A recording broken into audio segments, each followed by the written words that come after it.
بسم الله الرحمن الرحيم.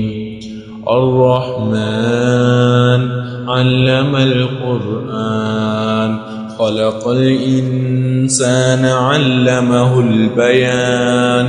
الشمس والقمر بحسبان، والنجم والشجر يسجدان. والسماء رفعها ووضع الميزان، ألا تطغوا في الميزان، وأقيموا الوزن بالقسط ولا تخسروا الميزان.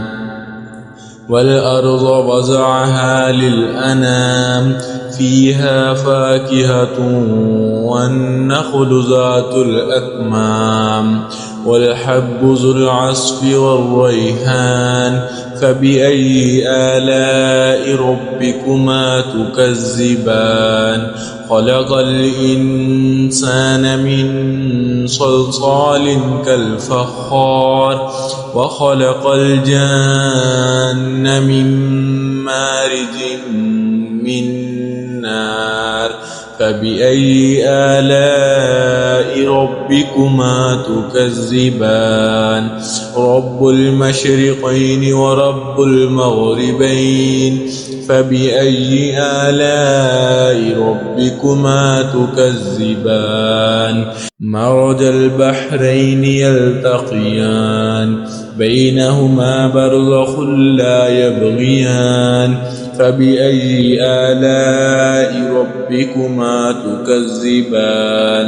يخرج منهما اللؤلؤ والمرجان. فبأي آلاء ربكما تكذبان؟ وله الجوار المنشآت في البحر كالأعلام. فبأي آلاء ربكما تكذبان؟ كل من عليها فان، ويبقى وجه ربك ذو الجلال والإكرام. فبأي آلاء ربكما تكذبان؟ يسأله من في السماوات والأرض، كل يوم هو في شأن. فبأي آلاء ربكما تكذبان؟ سنفرغ لكم أيها الثقلان. فبأي آلاء ربكما تكذبان؟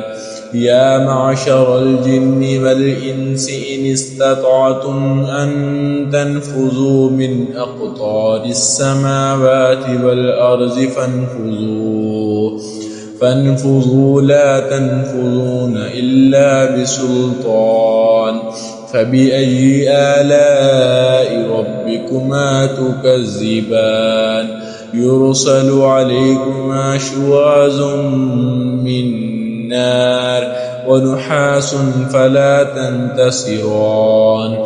فبأي آلاء ربكما تكذبان؟ فإذا انشقت السماء فكانت وردة كالدهان. فبأي آلاء ربكما تكذبان؟ فيومئذ لا يسأل عن ذنبه إنس ولا جان. فبأي آلاء ربكما تكذبان؟ يعرف المجرمون بسيماهم فيؤخذ بالنواصي والأقدام. فبأي آلاء ربكما تكذبان؟ هذه جهنم التي يكذب بها المجرمون، يطوفون بينها وبين حميم آن.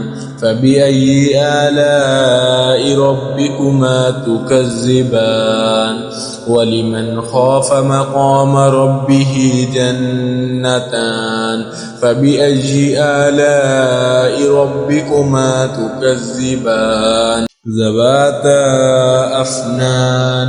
فبأي آلاء ربكما تكذبان؟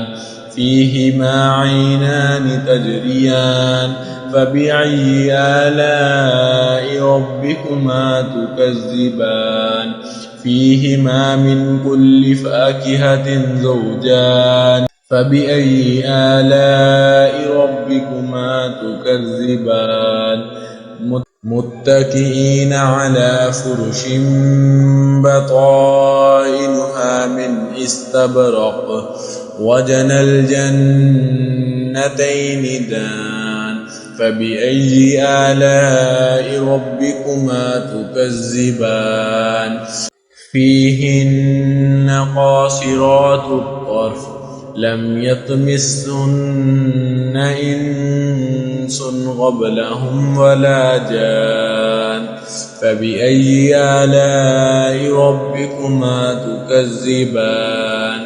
كأنهن الياقوت والمرجان فبأي آلاء ربكما تكذبان هل جزاء الإحسان إلا الإحسان فبأي آلاء ربكما تكذبان ومن دونهما جنتان فبأي آلاء ربكما تكذبان مدحامتان فبأي آلاء ربكما تكذبان فيهما عينان نزاختان فبأي آلاء ربكما تكذبان فيهما فاكهة ونخل ورمان فبأي آلاء ربكما تكذبان فيهن خيرات حسان فبأي آلاء ربكما تكذبان حور مقصورات في الخيام فبأي آلاء ربكما تكذبان لم يطمثهن إنس قبلهم ولا جان فبأي آلاء ربكما تكذبان متكئين على رفرف خضر وعبقري حسان فبأي آلاء ربكما تكذبان تبارك اسم ربك ذي الجلال والإكرام